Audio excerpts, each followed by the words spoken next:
Hey guys, let's start. In times like these, being a citizen is a big job. Thank you for joining us to celebrate the virtues of self-rule and debate the state of our republic. Welcome to the behind-the-scenes episode of the Citizens Prerogative Podcast. As usual, I'm your host, Michael Piscatelli, and I'm joined by my illustrious co-host, Raymond Wong Jr. We'll get to hear from him in a bit, but before that, a warning. We feel the need to provide a peek behind the scenes to add another flavor of our perspective.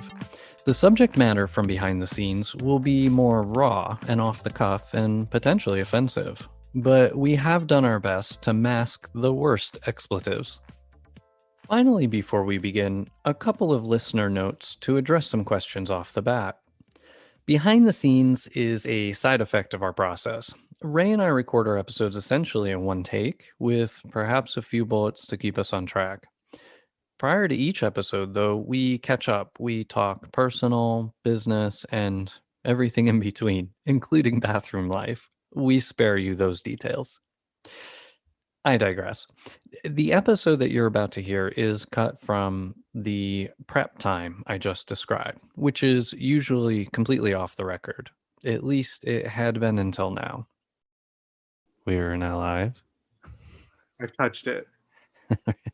But The button. and it's counting. This is 10:06 a.m. 3/21/2021. This is behind the scenes content with Citizens Prerogative. You know what? I heard that we might be on the same time zone going forward. Have you heard that rumor? Like they're going to keep it? Oh, who's going to keep it? I suppose the time people. Like who's in charge? I never knew. Is there like an office in Washington where they like just have clocks? And they're just like, well, should we do it? Should we not? Like, what do they do? Maybe that's the only business they discuss.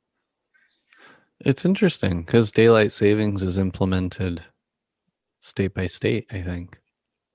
True, right?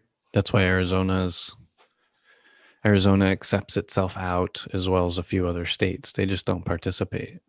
So really, but if the federal government stops recognizing it, right? Because isn't that the big one? Like if all the federal offices stopped switching, that would be big, right? That means all of the, technically or something like that. In today's world, anything the federal government does, a hand number of states will do the opposite for the sake of it. So I think if we have any good chance of having daylight savings be retired, that we make it a state initiative against the federal government, and then all the states will participate.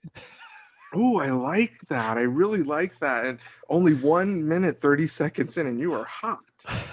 Solutions abound. Local is everything in our system. Well, you're right. And actually, I think Arizona and even California have some of the best local control statutes out there. I think we can get a lot done. As a matter of there's fact, just a lot of people in California. It's very hard to get that many people to sign. A lot of people, a lot of opinions, although they're getting behind a recall effort. So we'll see. How do you feel about recall? I mean, we're not on the show, right? But like, you're a Californian. Do you have an opinion you want to share? I mean, for me, recall is kind of in the same bucket as propositions, and I think it's a double-edged sword. It's like impeachment light. I mean, it's impeachment pure, I suppose, because you don't have to do it twice. You do it once, and then you have a snap election. It's very parliamentary. And I think there's an argument to be made either way. I dislike things like that because I feel like in the middle of a time where things should be focused on policy and legislation, now we're going back into a campaign season. So if I felt confident we did campaigns efficiently and it was like, yes, this is an atrocious governor and we're only executing it because he's putting people in camps, I think maybe the bar is a little too low. Signatures on a petition is a low bar to initiate a recall, in my opinion. But I'm not cold on the mechanism. I'm just cold on the execution. So same thing with ballot propositions. I mean, after having seen what happened with Prop 8, again, a double-edged sword. Maybe gay marriage came about more quickly as a result of backlash to Prop 8. I don't know. You don't know, right? I think we talk about the pendulum a lot, right? Like it tends to be, you kind of need the momentum. I hate to say it, but George Floyd, you need this huge swing before it's like literally people are begging you to get off his neck. Like fellow citizens are saying, please help, look at him. Oh my God. Like that's pretty far swing. I think the next big thing is we push the cop off of him, right? Which we started doing during the riots. So we're there. Yeah, definitely. So yeah, I mean, I guess that's what makes me destined to be a politician. The fact that I will say yes and no. And I'll explain why. Because yeah, I think it's important because I do believe in democracy, and I think it's a very democratic thing to have people be able to recall a leader when they've gone rogue. But I don't think anything Newsom has done necessarily raises the bar to impeachment, because that's basically what it is. It's not impeachment with never able to serve, but you're going to be removed and replaced. And because we have to ask the tough questions here, Mr. Michael Piscatelli, will you vote to recall the governor? No. Thank you for sharing your truth with us. We love you. And so, and we're only 5 minutes in. So now I've got the timer going. I'm going to talk about it the entire episode. No.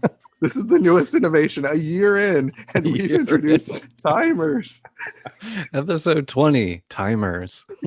Yeah, like, well, we thought if we didn't do it at 20, we were never going to do it. So you got to just, because, after 21 times, it's a habit, right? You have to do it like 20.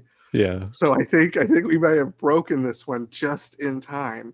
But I've been yelling at everyone about the emotional brain and stuff because of you. And I've been like, shut up, get your lizard brain out of here. I've been very aggressive. Like, you got to stop arming me with knowledge because it's dangerous. But it makes so much sense, the lizard brain, and even the ways I used to explain my own personality, right? Because like I couldn't understand why it was like I was always drawn to certain body features, right, on men and women, right? Like just automatically, my eyes sometimes don't even give me a choice, and I do think then that's overcoming that primal need, right? The animal need is you're always trying to scope out, you're trying to identify food or sex. So that's kind of one of the primary needs of the and it's you're trying to assess sex, you're trying to determine if it's food, you're trying to determine if it's tasty, and I think that people get those emotions mixed up, and it's starting to make more and more sense, right? Like where even someone who's going to claim something insane like a sex fetish, right? Well, it makes complete sense to me now. I'm glad I had such a long conversation with you because of course it's sex for them. Their animal brain has minimized that individual to an object of food and sex, and they're just an object. It's almost like I feel like individuals who are saying something like that, they haven't released that individual to their emotional brain, right? They're keeping it in that one spot. Yeah, they're not using their prefrontal cortex to override their their innate drive. To put it in context, right? Yeah, you are feeling that way, you're drawn in that way. It's funny you bring up sex too, because there's a whole other set of components that come to bear on it, especially when you look at differences in behavior between men and women, because men are, from what we understand from studying the brain, are much more spatially oriented and visually oriented. Women are much more intellectually oriented, and intellectual being they're a little less stimulated necessarily by what they see. They're more so by what they think, what they consider about something. Yeah. And I don't remember all of the evolutionary mechanisms that theoretically came to bear on that. All we know just from studying it is that there are prevalent differences in the data. And so I mean, women are men, or what is it? Women are for Venus and men are from Mars. Kind of tries to play into that on the science side to say, well, regardless of behavior is different, and it's different in these ways. And that's why guys we tend to stare at things, or we're much more stimulated by watching something like than women generally are, because women are more interested in maybe some of the longer term advantages of coupling, and men are more focused on the short term advantages that they can get out of coupling, and Is that that's more evolutionary. I'm trying to understand a little more where I may have heard this before. So is that the similarity they see in the gay male's brain, where in some in gay men they show the enlarged mechanism like the female, like there's a specific portion of the brain that's larger in the sexual region that has to do with that, like you said, this. And I'm oversimplifying because I heard it like 20 years ago, I think. But the Yeah. study had to do with the gay brain. Sometimes will mimic those the more emotional connection, like the female brain has. I don't know if that makes sense, but We're still digging into that, okay. especially because gay is a different level of complex. It's a Yeah, level of complexity we haven't really dug on yet, scratched the surface because it's so much of a scale. right. And just like sex differentiation in the physical body, the number, the series of events that have to happen with perfection in a female body that's bearing a child, everything that has to happen in the womb for that individual child to come out perfectly differentiated physically, Mhm. anatomically as a male or a woman, it's incredibly complex. And there's umpteen things that can go not wrong, but not according Change. exactly to, Yeah, exactly according to the cycle. And so if anything is a little bit different anywhere in that cycle, you get any range of differentiation, sure. that's not perfectly identifiable. We So also hear the like the set like what is it the this idea that the firstborn is always going to have a higher tendency to be heterosexual. yeah. Yeah, and that's only one strain of study. This is what hinted at the complexity of it, because first of all, you can only use that only helps explain the prevalence of gay men, and only in families where there was multiple boys, right? And then the eldest is typically straight, and then one number of the youngest or many of the youngest are gay, and that's androgen insensitivity syndrome to a certain degree, they call it. So somehow they believe in the womb, the mother's body's immune system or some other Yeah. function is becoming sensitized to that particular chemical, Mhm. hormone, and it's preventing it from reaching the fetus like it would have in the first child. The second child comes and the body's like, whoa, we recognize these things, we don't like them, and it reduces the prevalence while the child's in the womb. And the absence in percentage wise of that androgen, which is the male hormone, is where we see gay men come out. But it only works for gay men. It doesn't explain anything about lesbianism. Yeah. And it only works for gay men in that birth order.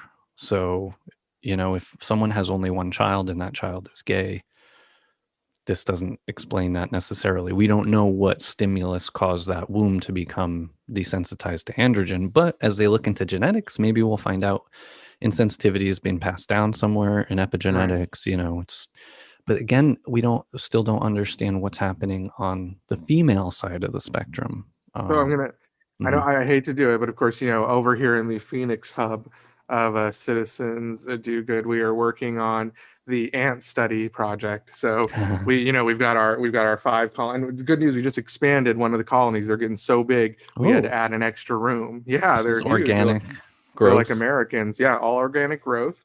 And this is seed faring. But one of the colonies in particular, they've been diversifying and you have to understand they're all clones of the same female queen, right? These are not new different species. That's not how it works, right? So they're all clones, right? But what I've noticed is now they're developing unique types of clones. So using a combination of heat and different types of food and available resources, just like you're saying, it's crazy because they cook their youth, like we cook them in our bellies, right? But they Hmm. cook their youth on the ground. They have them out there sitting in a pile. And so using different temperature zones and using different feeding and types of foods and concentration of foods and all these different variations, they started creating huge, bigger than the queen ants themselves, and then Wow. smaller ones, tiny, tiny ants that are servicing the eggs now.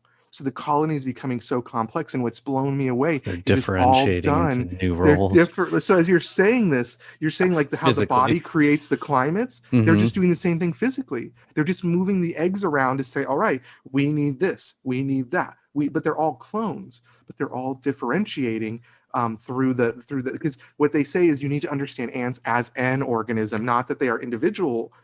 They're not individuals. They are an organism.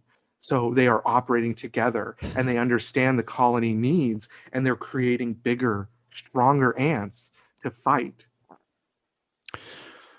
That's incredible.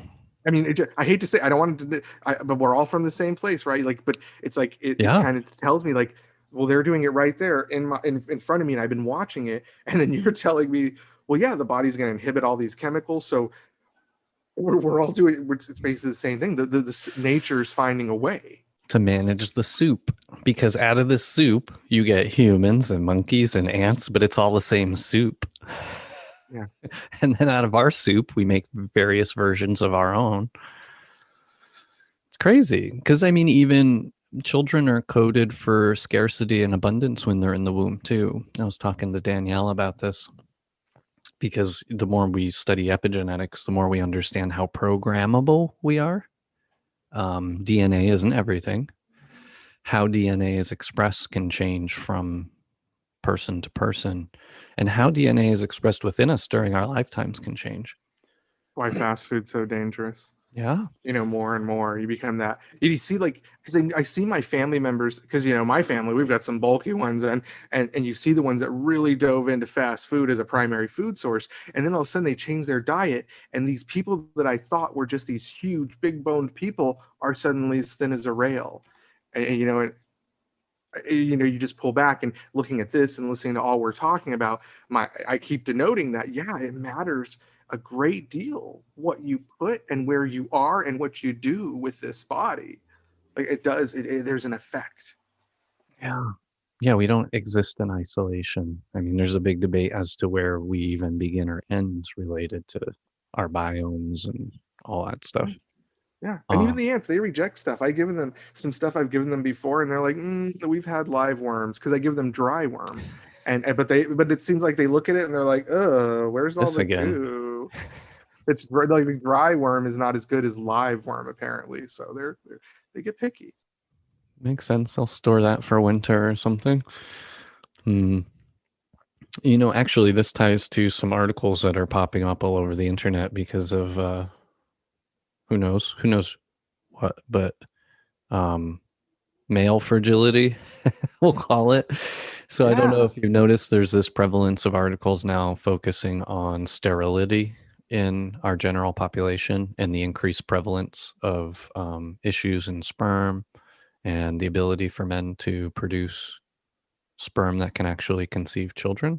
And there's just a marked decline in fertility across the board. Both women being able to carry a child to term and men's ability to actually produce a sperm that can mate with an egg. And that's all environmental because of the environment we've been creating. Do you think it's the chemicals. Energy drinks? It's a whole boatload of chemicals. I don't know if you recall. Because they're all competing. Yeah, I mean, like BPA was one of the latest, and anytime it's one chemical, we're wrong, because it's a soup of things we've released in the environment, and it's from everything we use to produce food, but to also package food, and then the containers we eat food out of. Right. So for years, who knows what styrofoam was doing? That's one generation. And then we moved on to plastics because theoretically those are recyclable. Come to find out, plastics release plenty of stuff into food when it's heated. Especially with oil, when it breaks down and it starts to bubble and it starts got something to combine. We should have known, because like I live in Arizona, and when you left plastic out in the sun, it turned to dust. And so those chemicals are off-gassing all the time. And then carpets and paints. And I mean, we were laughing. I don't remember what we were watching, but about the Victorians and the lead in their green paints. Yeah.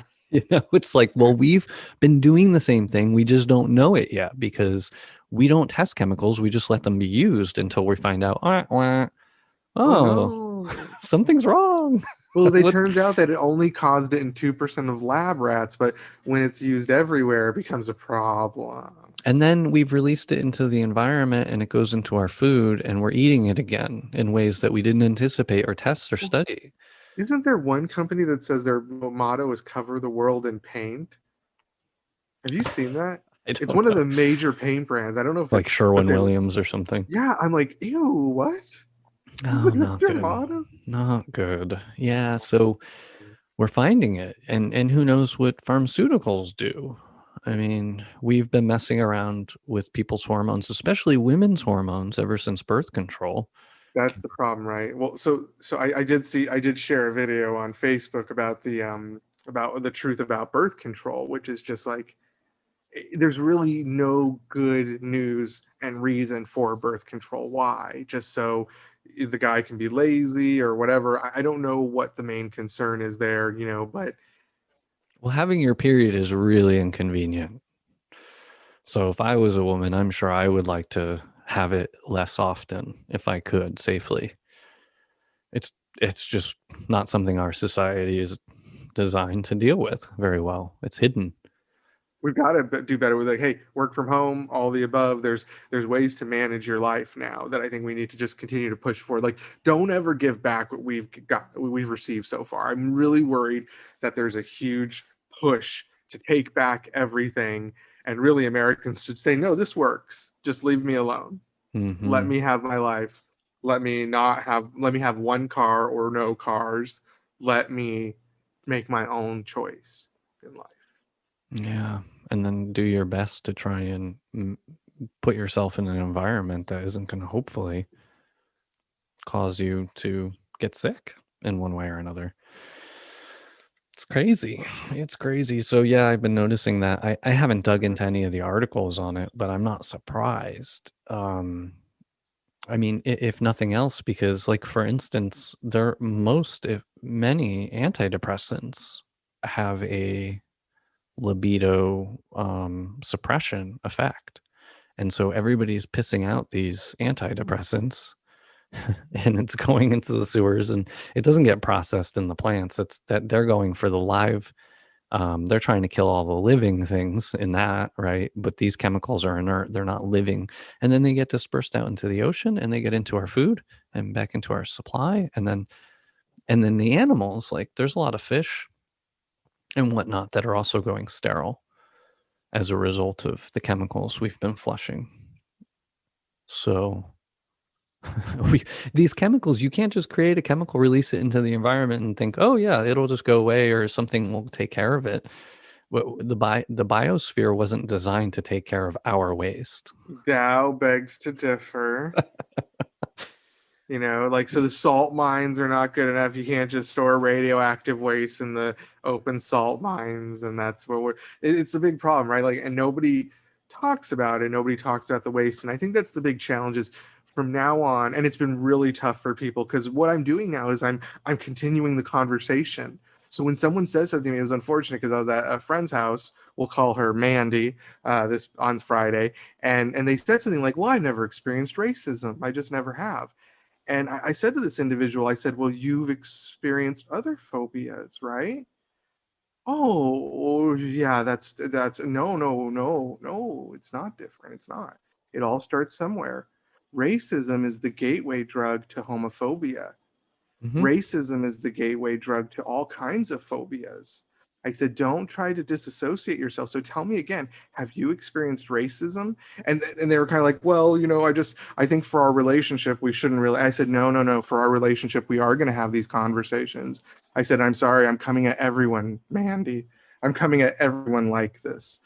Because this is the future, is that we cannot say stupid things like everybody has a chance in America, Mm-mm. because that's where it ends, right? And everyone cheers, and it's an issue in our country, right? Like, and you have more people agreeing, and a couple people sitting back and saying it's not that easy, but we don't say anything.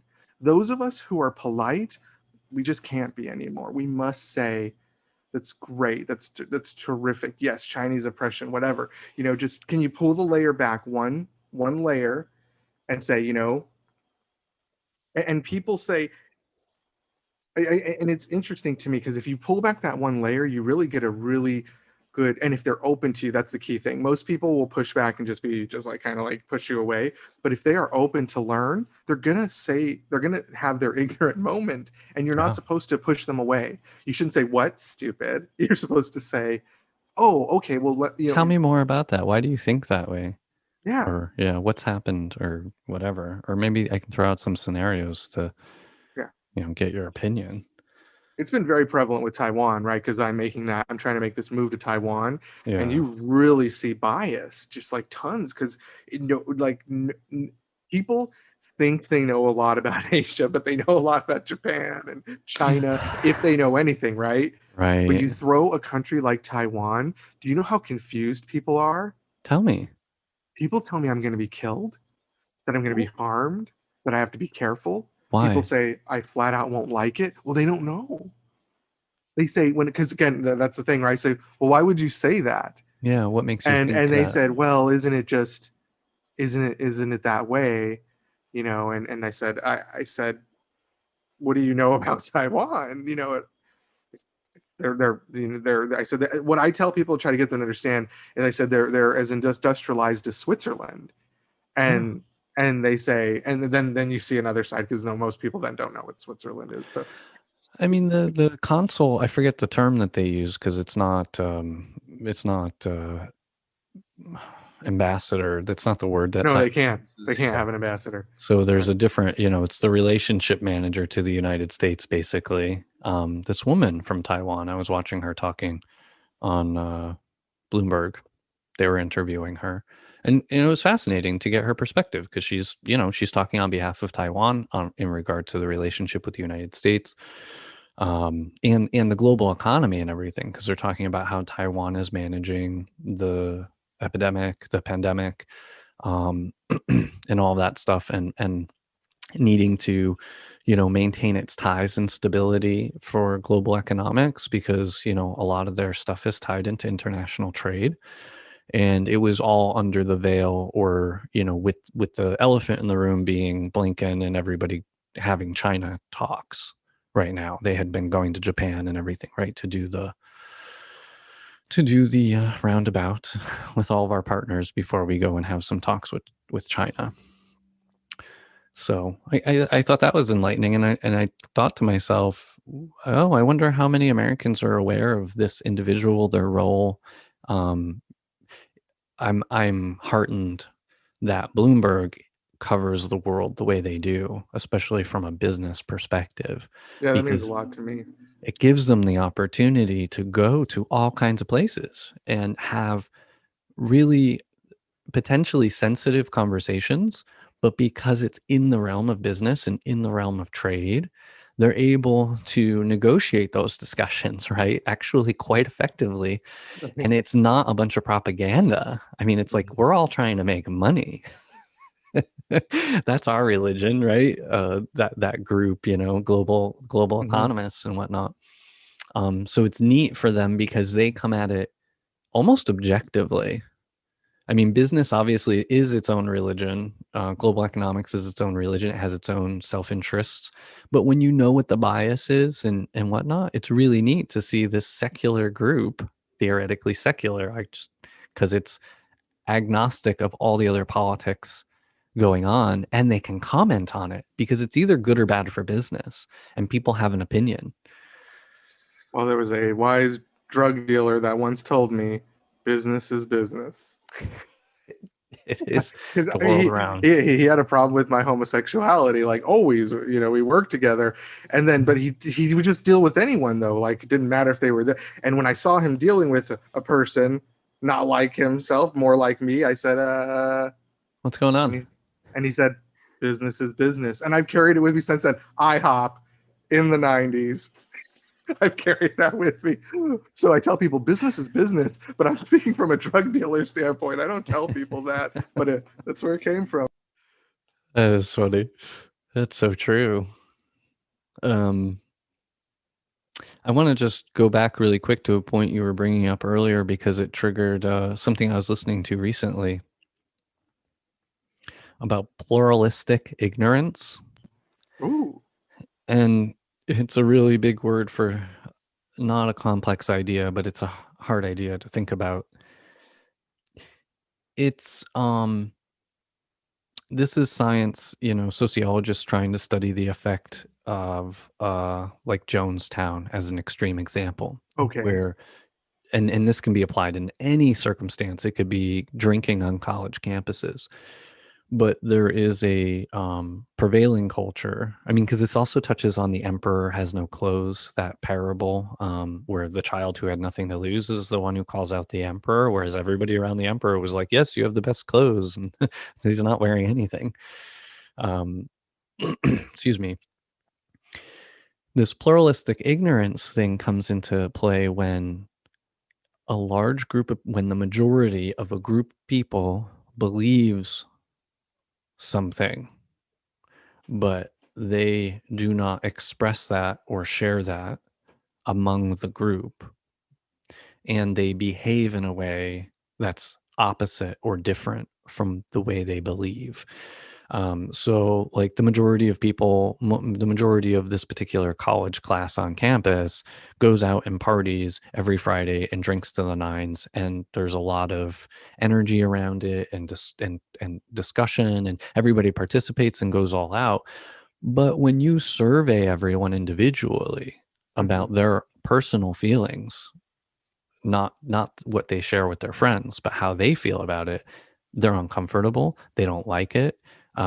There's a lot of things about it that they feel is inappropriate, but they won't speak up. And this happens all the time, everywhere, constantly. It's a function of our psychology where we all know, like a large group of people knows something is right or wrong. Like in Jonestown, the majority of the people at Jonestown actually didn't want to be there at the end, but most of them ended up drinking the Kool-Aid and dying, and it and it's rare. That was one of those rare cases where some people even came in from the outside, like Jackie Spear, and I forget who the senator was at the time that she was with. He died there. She was, wounded uh, by gunshots, but they were able to scratch the surface a little bit, and just a few people broke ranks to give them the indication something isn't right here. But normally, they find this effect pretty much everywhere they study for it, at scale, or in small groups. And so you've got a lot of people. It's so weird when the majority is uncomfortable or doesn't like something or whatever, but the majority goes along with it. They call that pluralistic, whatever I said it was. Yeah. Ignorance, right? Yeah. Yeah, I mean it's really interesting. And I will say where this is behind the scenes content on it's 10:38. We've been on for 31 minutes, so good healthy starter. And I just want to say, Mike, that we're the development process for our stuff, and it's so funny because we talk about stuff we're not even going to talk about that day in our development process, but Yeah. it's really interesting because this stuff is it's helping me argue better because I'm trying to articulate to people what we're trying to do here, especially on the Facebook Live and such. I'm trying to explain why you and I are doing this. And I was saying, like, we're trying to put just content out there. We're just trying to be out there, maybe a resource, maybe that. But I think that what we're actually trying to do is, like you said, we're trying to stand up. We're trying to be the one in the room that's finally going to say something, the friend, or maybe you're not ready to say it. Like maybe we're just trying to be a voice. It kind of made more sense to me now. What we're trying to do here is we did it in catechism and we're doing it now. We're the ones that are just willing to kind of stand up and say, hey, wait a minute, that's not right. And I think people are saying it, but we want to try to help organize it. So we're putting structure behind it with all of our projects with citizens prerogative and citizen do good and civic sphere. All of those projects are mechanisms we're trying to use to organize it. Everyone feels this frustration, and apparently there's that parallel ignorance where people are just kind of like, yeah, I know it's wrong. But that's true because I knew it was wrong. The best example of that for myself is as I saw videos constantly of Black people being murdered, as I saw in all of our comedic, comedic relief throughout the ages, it's shown Black people being abused by the police.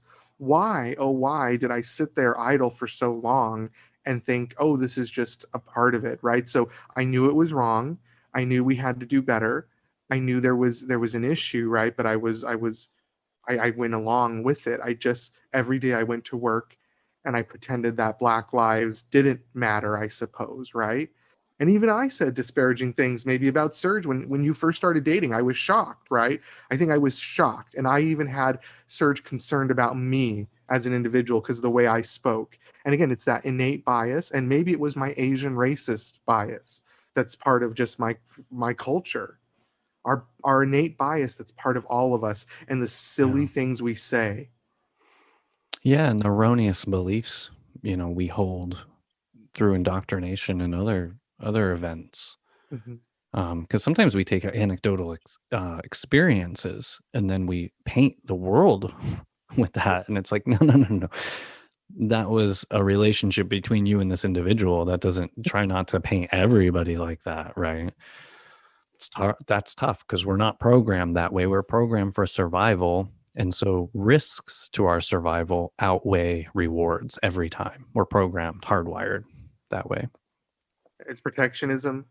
It's fear of the not understanding. I try to look back at myself and understand, and even trying to be funny. I know I'm a jokester and a prankster, but those are defense mechanisms. You have to recognize them, and you have to recognize that old saying that there's truth in every joke. And in a sense, and that's the problem. Like, let's stop joking and let's start talking about things. And that was that. We have to have bold conversations. And you and I had bold conversations 10 years ago when there were concerns about the way I was positioning things or saying things. And you told me straight out, here's my feedback. And I said, oh, I should really think about that. And so thankfully, years later, when I was actually accused of being racist in an organizational setting, I was prepared. I was like, I'm absolutely not.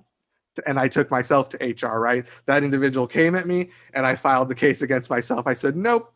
I said, no, I'm not. I said, I've been working on this for years because I live in a group that provides feedback. But that's the problem, I think, Mike, is that you and I feedback each other. We feedback our closest friends. We feedback our partners. But I guess we're trying to take a bold step to feedback the people. Yeah. See if we can have a grander effect. Inspire people. Inspire more people, right? Rather than it being our individual one-on-one conversations. If this can be a conversation that is shared with others and it plants that seed, like you said, it was a long road for us to get here. It's going to be a long road to get out. I'm sure glad we're not 20 talking like this. It is nice to be 40 and talking like this, I will say, because we were always kind of this way. That's kind of funny. We haven't changed much. I would say that, like, overall, out of so many people I've known, and how we, like, you and I are people who are like, we kind of stuck to our guns. We were anti-weed until we were 18. We had some clear rules. We weren't big drinkers until later on. And so I think that it really comes down to just, we were kind of bold back then, but I kind of like where we're going. Like, somebody asked me to say something to myself. I'm doing tons of classes as part of work. I'm trying to learn as much as I can from, these are premium companies that we get training from. I should be able to absorb it and regurgitate it, and I am constantly. But it's good stuff. Like, what would you tell yourself? Go back, 40, right? Michael, you're 41, and you go back. 40. Well, I just thought because I'm turning 40 this year, you're 41 already. Okay, so you go back in time, you're 40, and by whose calendar, sir? We get to be the same age for several months, just so you know. We have that opportunity every year. Keeps us close enough. Keeps us somewhat connected. That's the stars. But what was I saying? Okay, so what would you tell yourself? What would you tell yourself? Go back and when you're trying to examine your values, what would you go back and say to yourself? What was something piece of advice you would tell yourself? And I thought about it because I've done a lot of bad things. I've done a lot of good things. I've done a lot of things I shouldn't have done. And the one thing I decided to tell myself was, you were right. It's not what you know, it's who you know. I mean, it's not who you know, it's what you know. Keep pushing. So I said, you were right. It's not who you know, it's what you know. Keep pushing. Because I do believe you can get somewhere by who you know, but I do think it's more fortitude if you back it up with what. And it's been a longer road for me, a much longer road. And in even some ways, I've given up compensation for the sake of personal development, I feel. And companies were able to give me a discount rate because of my lack of the paper, my lack of the degree, whatever, right? I don't know. I don't know exactly, but I know the stuff that I'm doing still supersedes a lot of what I see in the higher incomes. Like, I sit here perplexed. And I think my opinion is that because so many people came in through the universities and were ported into higher level positions, so you never get any chance to get any grit. So if you're not a strong creative thinker, which is not the strong suit because we've eliminated all arts programs, if you're not a strong, thinker, creative thinker, and all that's left is the frankly the football and frat mentality, which you were just talking about, that's all that's left of a school. You're not going to be ready. And they're not. They're just highly charged.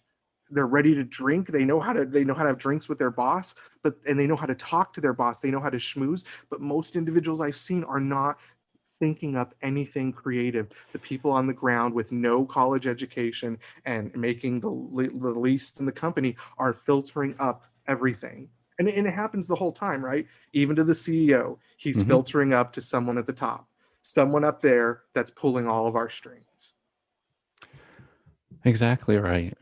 Yeah, and my feedback to that younger person is just keep thinking critically. Examine everything critically. Question your assumptions. I'm thankful that I was, ostracized. I'm not thankful for being bullied, but I am somewhat thankful for being ostracized because that forced me down a critical thinking path at a young age, because I wanted to understand what people were saying about me and how much truth there was to it. Was that about them or was it about me? And through critical thinking and analysis and understanding the history of this country and how we've treated different people over time, it gave me I grew much, much closer to the ideals of the United States, more so than closer to Americans, for sure.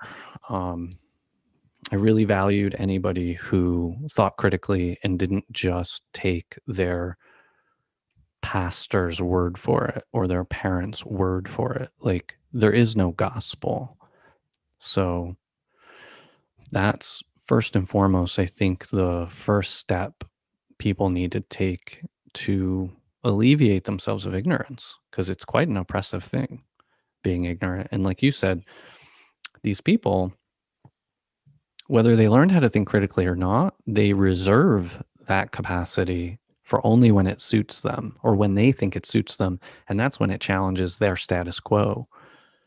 So if they get into a situation where an underling is, calling them to task or something, and they're in this elevated position for no good reason, they have to, they have to muster a defense. And if they're lucky, they can use critical thinking at that point, but they probably don't have that practice. They don't have that skill quite as developed. So then they probably attack or push down or do whatever they have to do to preserve their exaltedness. I'll give an example because we happen to be here, and we'll call him Small Lapia.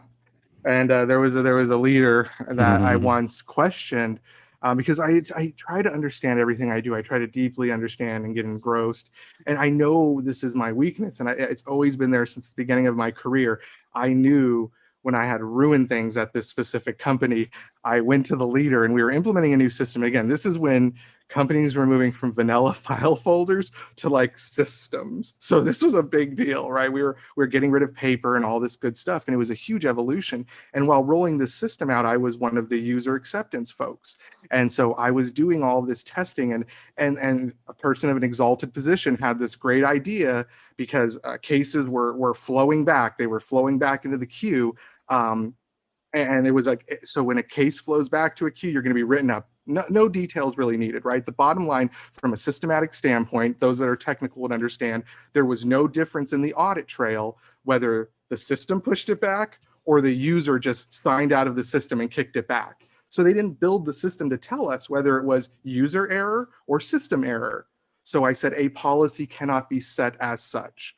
And what I was told is that I am to go back to my desk because I have a place, and that's my place. And just go there and sit down and do your job because we know what we're doing up here.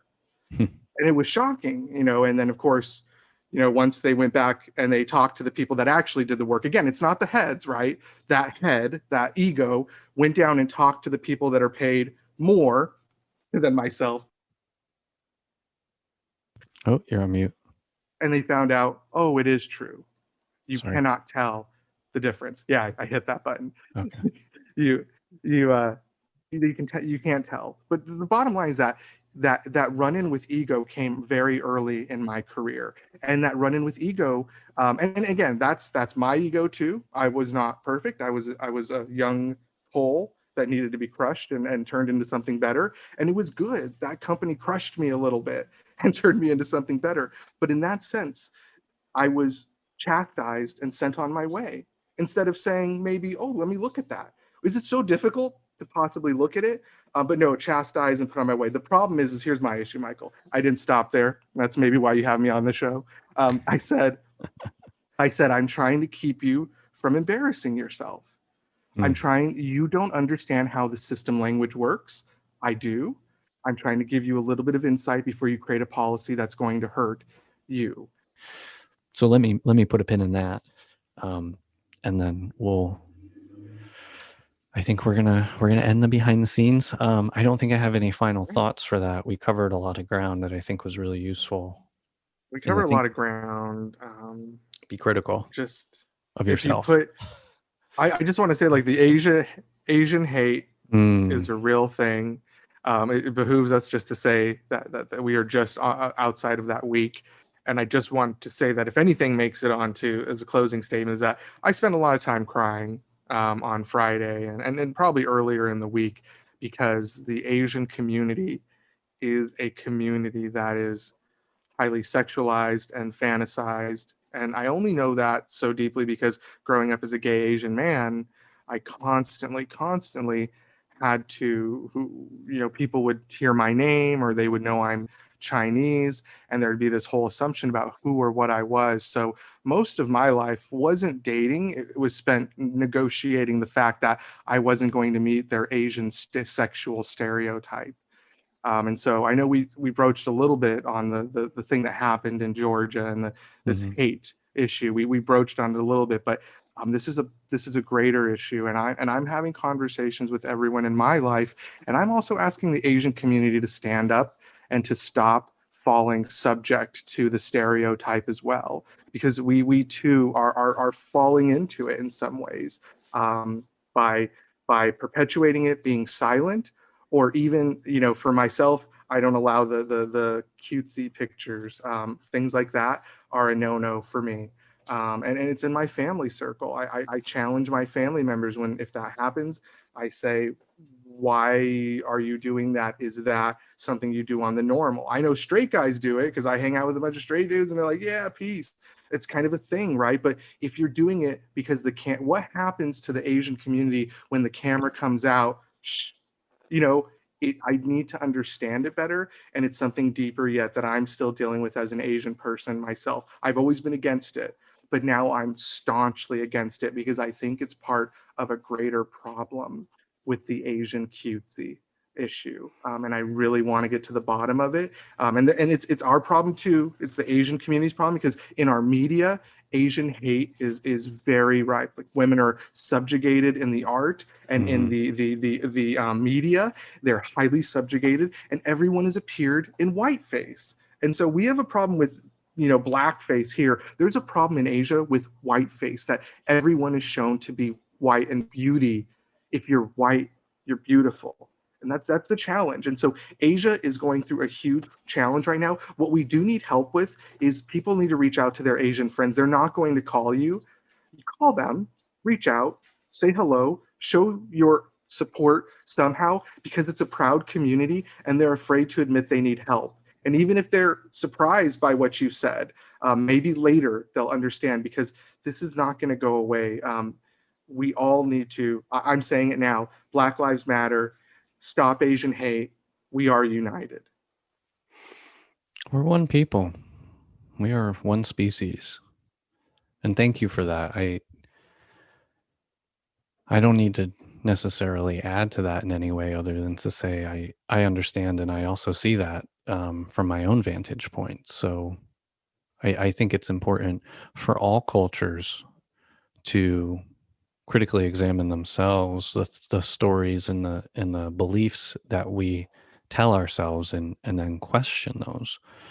And it's everything from that automatic negative thought in your own mind as an individual that tells you you're not good enough, or you're not going to get it right, or this will never work out for you, or something like that, to those versions of that our cultures can put on us, or the prevailing environment that we're in, this marketing, media, art environment that you describe as well, where there are things being told about us that we don't have to own. And I see it in every culture. I would say this except I'm blank. I would do this except that I'm blank. And it becomes an I can't because of my heritage. And I try to question that. I try to remind people, and even when they say things that are maybe self-defeating, like, well, why are you saying that? Is that something that you actually believe? And they're like, oh no, actually that was just, it's one of my automatic thinking because, my culture or whatever. And I was like, okay, do you find yourself believing that often or challenging it often? Because you need to challenge those things that are not beneficial to you, and don't accept those limits that have been placed on you by some prevailing cultural wisdom, because it's unwise. It's difficult. I'm not saying it's easy. It's a practice. It's a practice to change your self-talk, to not put yourself in that corner, and not limit yourself for various reasons, including that. Because I do see that. I experience it quite often with several, of my Asian friends as well, where, it's because I'm Asian, this, that, and the other thing. And I'm like, but you're an American here. So I want you to start figuring out how to own that a little bit more. Be a little bit bolder. You have wants and needs just like everybody else is, and you have an equal right to communicate that. But it's hard, like you said, it's especially when we have to operate one way at home that doesn't necessarily jive with a general quote unquote American way of being, which we still haven't achieved. And I see it across all cultural lines. I have to remind people, some people will be like, well, I'm just loud because of my culture. And I'm like, I mean, my family's loud too, but I've had to choose when to and not to be, because I've seen, how that affects people. So I've adjusted my attitudes and behaviors, and even the language that I use from my upbringing, to be a much more palatable adult to myself and to those around me. We all need to do that a little bit, because how we were raised isn't perfect. And your culture isn't perfect. It's just trying to help you get through this reality. But sometimes we own it far too much. And we don't necessarily behave the way we do because of our genetics. So, especially not because of the color of your skin or the shape of your eyes. That's just an outward feature.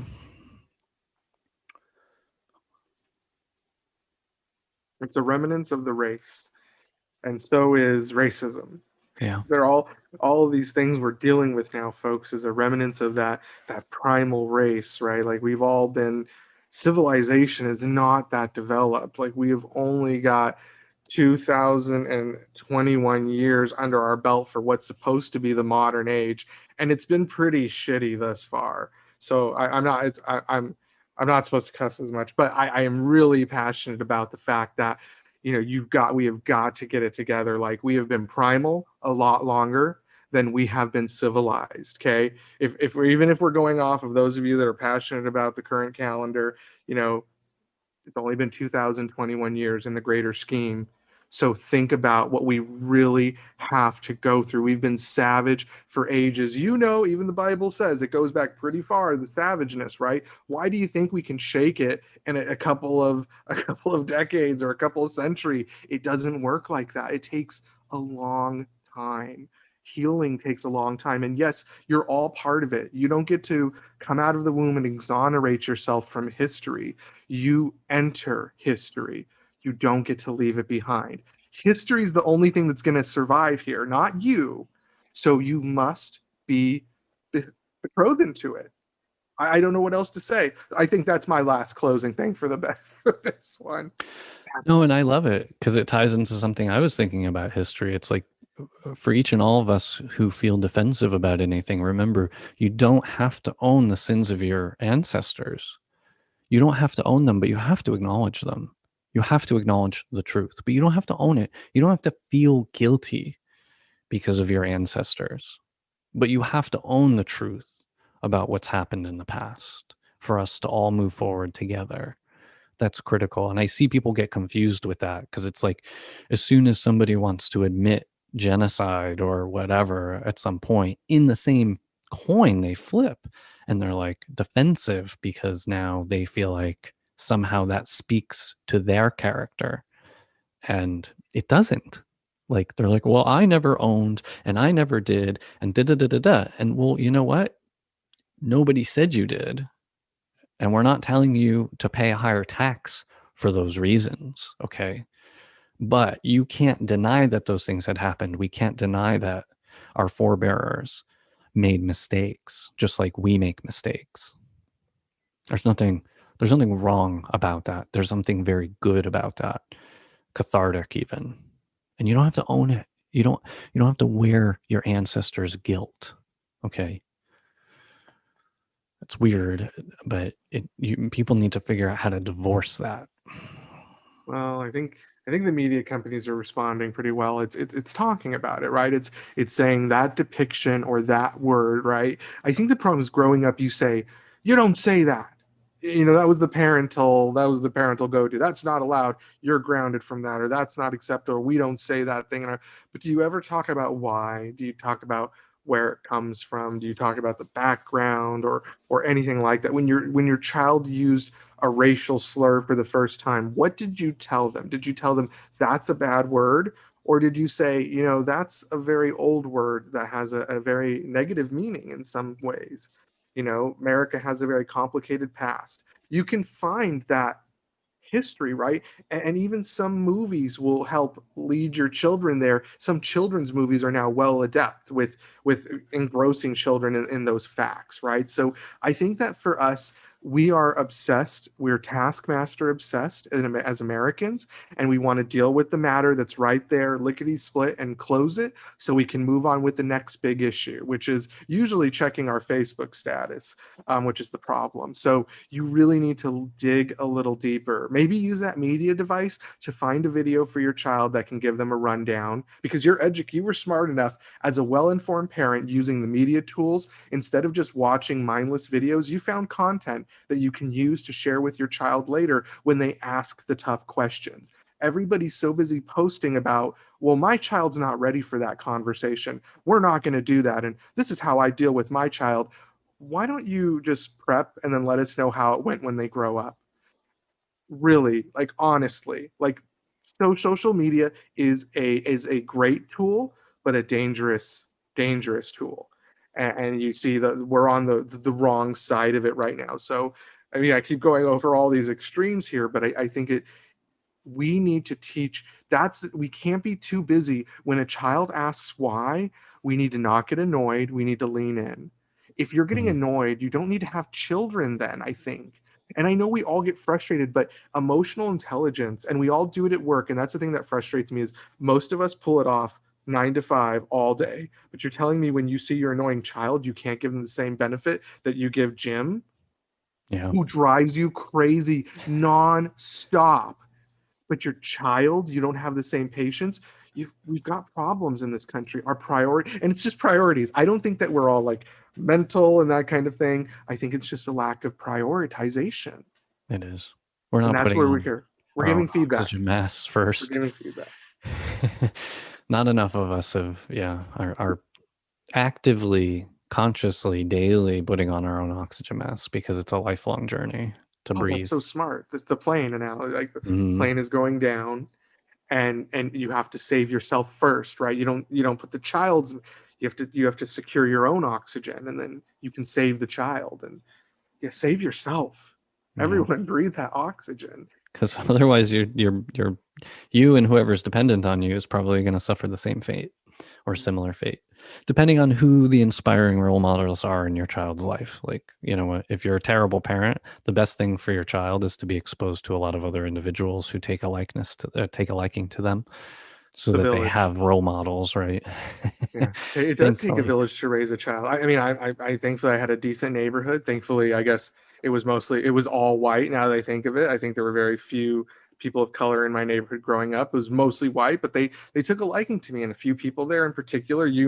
One of them very well. She took me under her wing, and she mentored me, and she developed me into who I am. And although I love my mother to death, my mother's one level answers were not good enough, because I would ask her, where does wind come from? And she's like, from there, from the sky. And I'd say, how do you get a car to change lanes? And she'd say, you just turn the wheel like this.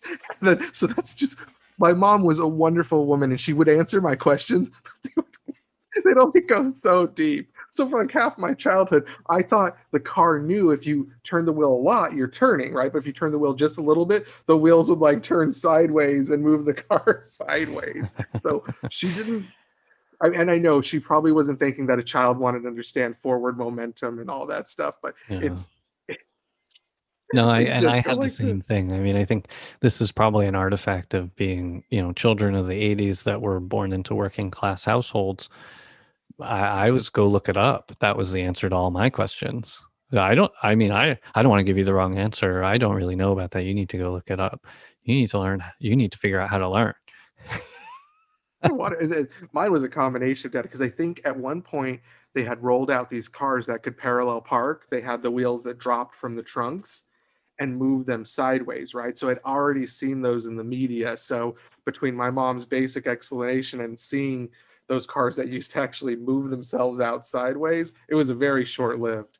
It was like, oh, it's all coming back, all coming back. I was Celine before Celine knew she was Celine. she's got some time on you, but that's fine. It was before it was Nights of Endless Pleasure. I knew it was all coming back. This has all happened before, and it will all happen again. History repeats itself. Well, there's only so many variables that are available when we're all stuck to the same green earth. And the problem is that I think what we kind of capsulated here, Mike, is that the people that want to change the game, right? The people that want to create new elements that were never supposed to exist, they need to be heavily engaged, right? So the human constructs, borders, racism, all of these new things that are added that weren't part of the green earths. And let's get back to the environment, let's get back to the earth basics, and realize that chemicals that are created need a thorough examination. Not an experiment on us for the last 30 years, but an experiment in a lab for the last 30 years, right? So we could have said, oh, did you know it turns into dust and it's going to end up in the Arctic and it's going to end up in our environment? It's possible. So, I think they knew, right? That's what we're finding out. I think they knew. Well, whether they knew before or after, it's always too late because the profit has taken off. So, rather than an ignorance first, or ask for forgiveness first policy on the environment, we need to dial it back and have a do no harm evidentiary, approach like we do Well, for drugs, like FDA drugs. But we don't again, get do no harm. Like we get to mm, leave that to our children. But I think yeah, you and I and us, we're stuck in the rehabilitation yes, period. Like we've got to put a little investment back. It sounds like, especially with the release of all these chemicals into the ocean, such as like reef bleaching, coral hmm bleaching, it's a hmm real big issue. And we just got to pull back. Like, oh gosh, what is it? Even sunscreen, it's something that's good for us, but it's being released into the oceans in mass, right? So like yeah. it can't bear. The system can't bear because we were never meant to live in such microcosms, or we weren't all supposed, not all, 500 million of us were supposed to go to one beach, annually and party there. It just, the environment wasn't designed for it. Or to operate industry at scale like this with um, no critical examination of side effects.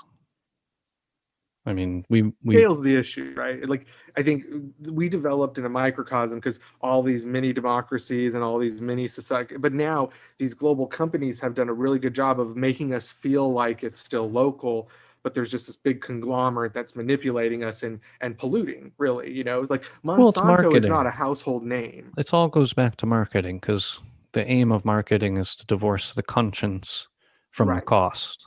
Like we talked about in an episode earlier, like the packaged meat, our Yeah. butcher theory, right? Like Yes. remove you from the butcher. You just see, oh, meat. Well, it was born like that. Like as far as I'm concerned, it came out of the cow just like this in a nice little shrink wrap. Well, how does the cow make the shrink? Well, shrink wrap. Don't worry about that, son. Yeah. I mean, That's I for told God you, to worry about. growing up, I thought farms were there for the purpose of teaching us how we used to do things. You thought they were museums? They were museums. I didn't think farms were operational. I was like, really? We still get milk from cows? that somehow it just gets to the grocery store all packaged up, huh? Hey, Bill Gates likes you. He's Oh like, gosh. you're not so far off, young Piscatelli. I was a child of industrialization. All right. With that, I'm going to go ahead and cut the recording. For more information on this and other episodes, head over to citizendogood.com and click on podcast. While you're there, register to log in and leave a comment. We'd love to hear from the community. We've been your hosts. Thank you to Mr. Raymond Wong Jr. Man, thank you, Mr. Piscatelli. It's truly been enlightening. It's been something, that's for sure. And special thanks to you, our listeners. We save the best for last. You are the best and have been for years. Thank you for your support. We know it's painful and we love you. Intro music sampled from OK Class by Ozzy Jocks under a Creative Commons license through freemusicarchive.org. Other music provided royalty-free through Fizzling Studios Inc.